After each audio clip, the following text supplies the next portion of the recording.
শিক্ষার্থী, আজকে ক্লাসে তোমাদের স্বাগত। আমি সঙ্গীতা মিত্র, প্রভাষক জীববিজ্ঞান। আজ আমি তোমাদের কোষ প্রাচীরের পরবর্তী অংশ প্রোটোপ্লাস্ট সম্পর্কে পড়াবো। প্রোটোপ্লাস্টটা কি? কোষ প্রাচীর দ্বারা পরিবেষ্টিত সমুদয় পদার্থই হলো প্রোটোপ্লাস্ট। আসো আমরা দেখি প্রোটোপ্লাস্ট কি। এই যে একটা উদ্ভিদ কোষের মধ্যে যে জড় শক্ত আবরণ, সে হচ্ছে তোমার কোষ প্রাচীর। তাহলে কোষ প্রাচীর দ্বারা পরিবেষ্টিত এই সমুদয় পদার্থই হলো প্রোটোপ্লাস্ট। প্রোটোপ্লাস্ট আমরা কোথায় পাই? এটা উদ্ভিদ কোষ, ছত্রাক এবং ব্যাকটেরিয়ার মধ্যে এটাকে পাওয়া যায়। কোথায় পাচ্ছি আমরা? উদ্ভিদ কোষ এবং ছত্রাক ও ব্যাকটেরিয়ার মধ্যে এর অবস্থান। একে আবার দুই ভাগে ভাগ করা হয়। এই প্রোটোপ্লাস্টকে দুই ভাগে ভাগ করা হয়। একটা হচ্ছে তোমার প্রোটোপ্লাস্ট। এই প্রোটোপ্লাস্ট দুই রকম। একটা হচ্ছে তোমার কি বলতো, সজীব প্রোটোপ্লাজম, এরপরটা হচ্ছে নির্জীব বস্তু প্রোটোপ্লাজম, আরেকটা হচ্ছে নির্জীব বস্তু। এখন এই সজীব প্রোটোপ্লাজম, এখানে আমরা প্রোটোপ্লাজম নিয়ে আলোচনা করব। তাহলে প্রোটোপ্লাস্ট জিনিসটা কি? কোষ প্রাচীর দ্বারা পরিবেষ্টিত সমুদয় পদার্থ হলো প্রোটোপ্লাস্ট।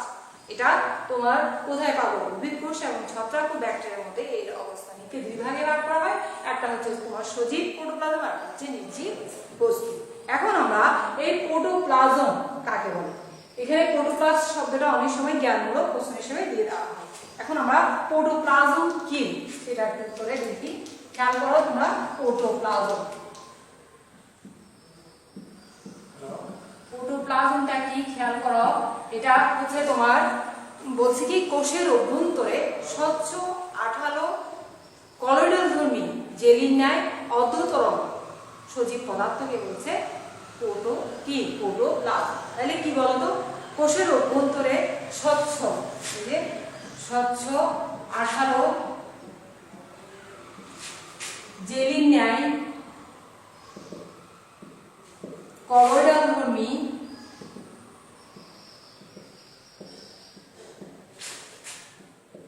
অর্ধতরল সজীব পদার্থকে বলছে তোমার প্রোটোপ্লাজম। সজীব পদার্থকে প্রোটোপ্লাজম বলা হয়। তাহলে কি বলা হয়? কোষের অভ্যন্তরে স্বচ্ছ আঠালো জেলির ন্যায় কলয়েডাল ধর্মী অর্ধতরল সজীব পদার্থকে বলছে প্রোটোপ্লাজম। 1840 সালে বিজ্ঞানী পার্কিনসন এর নামকরণ করেন। কে? বিজ্ঞানী পার্কিনসন এই প্রোটোপ্লাজম এর নামকরণ করেন। এখন আমরা প্রোটো শব্দের অর্থ হচ্ছে তোমার আদি। প্রোটো হচ্ছে আদি, আর প্লাজমা শব্দের অর্থ হচ্ছে তোমার সংগঠন, অর্থাৎ আদি সংগঠিত বস্তু। ঠিক আছে? এখন এই যে প্রোটোপ্লাজমটা কি, আমরা আবার একটু করে বলছি। কোষের অভ্যন্তরে স্বচ্ছ আঠালো জেলির ন্যায় কলয়েডাল ধর্মী অর্ধতরল সজীব পদার্থকে বলা হচ্ছে প্রোটোপ্লাজম। এখানে কলয়েডাল ধর্মী পদার্থ, কলয়েডাল শব্দটার অর্থ কি? এখানে ধরো একটা অদ্রবণীয় পদার্থ, যেটা তোমার একটা দ্রবণের মধ্যে সর্বত্র বিরাজমান। তাহলে অদ্রবণীয় অংশ, এটা অদ্রবণীয় অংশ সর্বত্রই বিরাজমান, অদ্রবণীয় অংশ সর্বত্র বিরাজ করে, তাই হচ্ছে তোমার কি? কলয়েডাল। ঠিক আছে? তাহলে স্বচ্ছ আঠালো জেলির ন্যায় কলয়েডাল ধর্মী অর্ধতরল সজীব পদার্থকে বলছে প্রোটোপ্লাজম। 1840 সালে বিজ্ঞানী পার্কিনসন এর নামকরণ করেন। এখন আরেকটা অনেক সময় প্রশ্ন দিয়ে দেয়, প্রোটোপ্লাজমকে জীবনের ভৌত ভিত্তি বলা হয় কেন? এখানে শব্দটা আমাদের বলতে হয়, দেহের সকল মৌলিক এবং জৈবিক কার্যাদি এটা সম্পন্ন করে থাকে, তাই প্রোটোপ্লাজমকে জীবনের ভৌত ভিত্তি হিসাবে অভিহিত করা হয়। এর মধ্যে 80% থেকে 90% পর্যন্ত পানি থাকে, তাই পানির অপর নাম কি? পানির অপর নাম হবে জীবন। এখন আমরা ওর প্রোটোপ্লাজমের কিছু বৈশিষ্ট্য নিয়ে আলোচনা করব। দেখো, কিছু ভৌত বৈশিষ্ট্য আছে আর কিছু আছে জৈবিক বৈশিষ্ট্য। ভৌত বৈশিষ্ট্যের মধ্যে 1 নম্বরে আসো, এটা 1 নম্বর স্বচ্ছ আঠালো জেলির ন্যায়। 2 নম্বর অপশনে আসো, এটা দানাদার কলয়েডাল ধর্মী, দানাদার কলয়েডাল ধর্মী। হ্যাঁ, কলয়েডাল ধর্মী। 3 নম্বর লিখো, এরা পরিবেশ অনুযায়ী তোমার জেলি থেকে তরলে, তরল থেকে জেলিতে রূপান্তরিত। ঠিক আছে? পরিবেশ অনুযায়ী এরা জেলি থেকে তরলে, তরল থেকে জেলিতে রূপান্তরিত হয়। ঠিক আছে, 4 নম্বর অপশনে আসো, এরা উত্তাপ, অ্যাসিড এবং অ্যালকোহলের জমাট বাঁধে। এটা অ্যালকোহলের জমাট বাঁধে। তাহলে এইগুলো হচ্ছে তোমার কি প্রোটোপ্লাজমের ভৌত বৈশিষ্ট্য। 1 নম্বর অপশনটা কি স্বচ্ছ আঠালো জেলি ন্যায় অর্ধতরল। 2 নম্বর অপশনে আছে এরা দানাদার কলোইডাল ধর্ম। 3 নম্বর আছে পরিবেশ অনুযায়ী এরা জেলি থেকে তরলে, তরল থেকে জেলিতে রূপান্তরিত হয়। 4 নম্বর বলছে কি উত্তাপ, অ্যালকোহল, অ্যাসিডে এরা জমাট বাঁধে। এবার আসো এর ভৌতর পরে আসো জৈবিক বৈশিষ্ট্য। জৈবিক 1 নম্বর অপশনে আসো, এরা কি করে উত্তেজনায় বা উদ্দীপনায় সাড়া দেয়। উত্তেজনায় বা উদ্দীপনায় সাড়া দেয়। এরপরে 2 নম্বর অপশনে আসো খাদ্য তৈরি, হজম, খাদ্য তৈরি, হজম এবং বিভিন্ন মেটাবলিক কাজ সম্পন্ন করে থাকে। 2 নম্বরে গেল। 3 নম্বরে আসো এরা কি করে তোমার এই জিনিসটা তোমার বিভিন্ন পরিবেশ অনুযায়ী উদ্দীপনায় সাড়া দেয়, খাদ্য তৈরি, হজম, বিভিন্ন মেটাবলিক কাজ সম্পন্ন করতে এরা সাহায্য করে। এছাড়া বিভিন্ন কি পরিবেশীয়, যেটা তরল থেকে আঠার পরিবেশের বিভিন্ন সুরক্ষা বা প্রতিরক্ষা ব্যবস্থা হিসেবেও এটা কাজ করে থাকে। তাইলে আমরা ভৌত বৈশিষ্ট্য গেল, জৈবিক বৈশিষ্ট্য গেল, উত্তেজনায় সাড়া দেওয়া, খাদ্য তৈরি, হজম এবং বিভিন্ন মেটাবলিক কাজ সম্পন্ন করতে এটা সাহায্য করে থাকে। এই 2টা পর্যন্ত বলতে পারলেও হবে। এবার আমরা প্রোটোপ্লাজমের পরবর্তী যে অংশটা সে হচ্ছে তোমার প্লাজমা মেমব্রেন বা কোষঝিল্লি। কোষঝিল্লিটা কি? কোষঝিল্লি আসো, এই যে কোষঝিল্লিকে বলে প্লাজমা মেমব্রেন। এটাকে প্লাজমা মেমব্রেন বলা হয়। খেয়াল করো প্লাজমা মেমব্রেনটা কি? প্লাজমা মেমব্রেন কোষ প্রাচীরের ঠিক নিচে অবস্থিত যে সজীব ঝিল্লি সেই হচ্ছে এই কোষঝিল্লি। তাহলে কোষ প্রাচীর, এটা ধরাটা কোষ প্রাচীর। কোষ প্রাচীরের ঠিক নিচে অবস্থিত যে সজীব ঝিল্লি তাকে বলা হয় কোষঝিল্লি বা প্লাজমা মেমব্রেন। প্লাজমা মেমব্রেন বা কোষঝিল্লি। তাহলে কোষ প্রাচীরের ঠিক নিচে অবস্থিত সজীব ঝিল্লিকে আমরা বলবো কোষঝিল্লি। আবার এটার সংজ্ঞাটা আবার একটু করে খেয়াল করি। প্রতিটি সজীব কোষের প্রোটোপ্লাজম সূক্ষ্ম, স্থিতিস্থাপক এবং বৈষম্যবদ্ধ লিপোপ্রোটিন দ্বারা আবৃত। কি কি বলছি? সূক্ষ্ম, স্থিতিস্থাপক, হ্যাঁ এই যে সূক্ষ্ম, স্থিতিস্থাপক, বৈষম্যভেদ্য লিপোপ্রোটিন দ্বারা গঠিত, লিপোপ্রোটিন দ্বারা গঠিত যে সজীব ঝিল্লি, ঝিল্লি দিয়ে এটা আবৃত থাকে তাকে বলছে প্লাজমা মেমব্রেন বা কোষঝিল্লি। একে আবার প্লাজমা লেমা বলা হয়, আবার একে সাইটোমেমব্রেন নামেও অভিহিত করা হয়।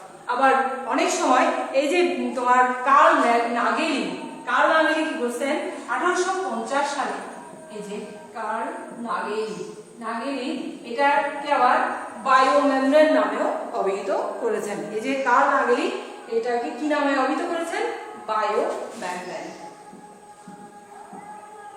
তাহলে কোষ প্রাচীরের ঠিক নিচে অবস্থিত যে সজীব ঝিল্লি তাকে বলবো প্লাজমা মেমব্রেন বা কোষঝিল্লি। আর এটা সংজ্ঞাটা কি হতে পারে?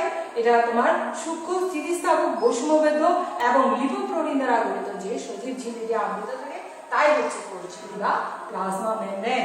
এটাকে আবার কি বলা হচ্ছে? তোমার প্লাজমা লেমাও বলা হয়, প্লাজমা লেমা। এরপরে আসো সাইটোমেমব্রেন নামেও অভিহিত করা হয়। পরবর্তীতে এটা কার্ল নাগেলি এটাকে বায়োমেমব্রেন হিসেবেও অভিহিত করেন। কত সালে? 1850 সালে। এখন দেখো এই যে তোমার এর মধ্যে কি আছে? কোষ প্রাচীরের ভিতরে কিছুটা আঙ্গুলের মতো অভিক্ষেপ দেখা যায়, একে বলা হচ্ছে মাইক্রোভিলাস। মাইক্রোভিলাস।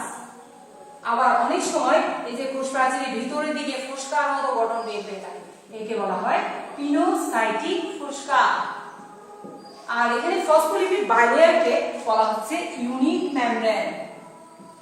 কি বললাম? Phospholipid bilayer. তাহলে ফসফোলিপিড বাইলেয়ারকে কি বলা হচ্ছে? ইউনিট মেমব্রেন হিসেবে অভিহিত করা হয়। তাহলে কোষ প্রাচীরের ঠিক নিচে অবস্থিত যে সজীব ঝিল্লি তাকে বলা হয় প্লাজমা মেমব্রেন বা কোষঝিল্লি। এই কোষঝিল্লিরা কেমন? সূক্ষ্ম, স্থিতিস্থাপক, বৈষম্যভেদ্য। এখানে বৈষম্যভেদ্য শব্দটা একটু করে তোমাদের বলতে হয় যে মডেলটা 1972 সালে এজে সিঙ্গার এবং জিয়ার নিকলসন কর্তৃক প্রবর্তিত এই মডেলকে ফ্লুইড মোজাইক মডেল বলা হয়। এটা 2 স্তর বিশিষ্ট ফসফোলিপিড বাইলেয়ার দ্বিগুণ। এখানে তোমার কি আছে, তোমার ফ্যাটি অ্যাসিড লেয়ার এবং পোলার ফসফেট মাথা আছে। এখানে হাইড্রোকার্বন অংশ বিদ্যমান। হাইড্রোকার্বন শব্দটার অর্থ কি? মিথেন, ইথেন, প্রোপেন, ইথেন ইত্যাদি। তাহলে দেখো এখানে লেয়ার অংশগুলো মুখোমুখি অবস্থানে আছে আর মেরুটা পরস্পর থেকে বিপরীত দিকে অবস্থান করে আছে। এখন আমরা এই যে মডেলের মধ্যে আমি দেখতে পাচ্ছি এটা অনেকটা কি তোমার এখানে প্রোটিন অংশ সময় এখানে সেখানে বিক্ষিপ্ত অবস্থায় বিদ্যমান থাকে। আর এটা অনেকটা তোমার ভাসমান হিমশৈল অর্থাৎ আইসবার্গ বলা হয়, এটাকে আইসবার্গ মডেল হিসেবেও অভিহিত করা হয়। তাহলে দেখো এটা ভাসমান হিমশৈল আর এটাকে আইসবার্গ মডেল হিসেবেও অভিহিত করা হয়েছে। এই এখন আমরা স্তরগুলির মধ্যে বর্ণনাতে যাচ্ছি। দেখো ফসফোলিপিড বাইলেয়ার অর্থাৎ এটা 2 স্তর বিশিষ্ট ঝিল্লি দ্বারা গঠিত। এখানে এই স্তরের মধ্যে কি আছে তোমার কি ফ্যাটি অ্যাসিড লেয়ার, এক অণু গ্লিসারল থাকবে, ফ্যাটি অ্যাসিড লেয়ার থাকবে এবং পোলার ফসফেট মাথা থাকবে। তাহলে এক অণু গ্লিসারল, এখানে এক অণু গ্লিসারল, ফ্যাটি অ্যাসিড লেয়ার এবং পোলার ফসফেট মাথা থাকবে।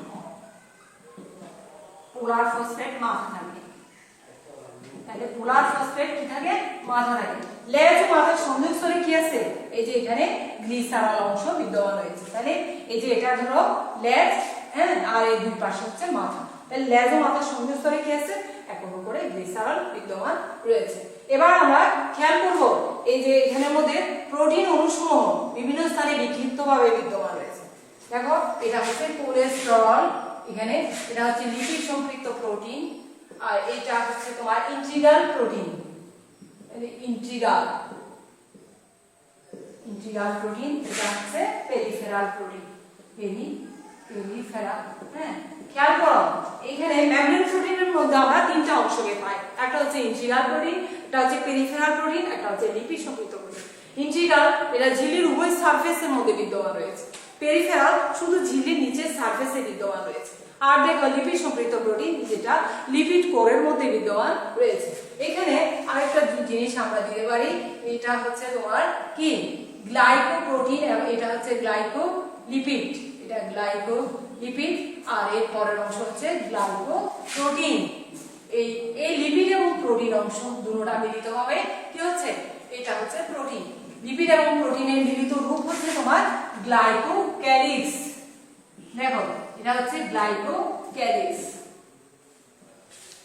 তাইলে আমরা মেমব্রেন প্রোটিনের মধ্যে তিনটা পার্ট পেলাম, ইন্টিগ্রাল, পেরিফেরাল এবং লিপিড সম্পৃক্ত প্রোটিন। ইন্টিগ্রালটা উভয় সারফেসে বিদ্যমান, পেরিফেরালটা শুধু সারফেসে, আর লিপিড সম্পৃক্ত প্রোটিন লিপিড কোরের মধ্যে বিদ্যমান। কোলেস্টেরল এটি লিপিড জাতীয় পদার্থ, ফসফোলিপিড অণু ফাঁকে ফাঁকে এটি বিদ্যমান। প্রাণীকোষের ঝিল্লিতে এটি সবচেয়ে বেশি পরিমাণে পাওয়া যায়। সেল সার্ফেসে ভেদ্যতা এবং এনজাইমের কার্যকারিতা পরিবর্তনশীল হতে দেখা যায়। অনেক সময় এটা স্থির ধরা হয় কিন্তু এটা পরিবর্তনযোগ্য। আর সারফেস এলাকা এরা দেখতে অনেক সময় এরা ভেসে আছে এবং ফলে বস্তুর একটা মোজাইক তৈরি হয়, মোজাইক প্রতিবিম্বের মতো অবস্থান তৈরি হয়। কোষঝিল্লি তরল পদার্থের নিয়ে আচরণ করে, ব্যক্ত হয়, একই অক্ষ বরাবর ঘুরতে থাকে।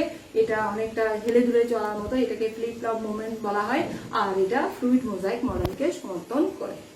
তাহলে আমরা কোলেস্টেরলটা কি ছিল? এটা একটা লিপিড জাতীয় পদার্থ, ফসফোলিপিড অণু ফাঁকে ফাঁকে এটা বিদ্যমান। প্রাণীকোষের ঝিল্লিতে এটা সবচেয়ে বেশি পরিমাণে পাওয়া যাবে। আর এগুলো হচ্ছে সারফেস এলাকা, সেল সারফেসে ভেদ্যতা অনুযায়ী এনজাইমের কার্যকারিতা পরিবর্তনশীল হতে দেখা যায়। এটাকে স্থির ধরা হয় কিন্তু এটা পরিবর্তনযোগ্য।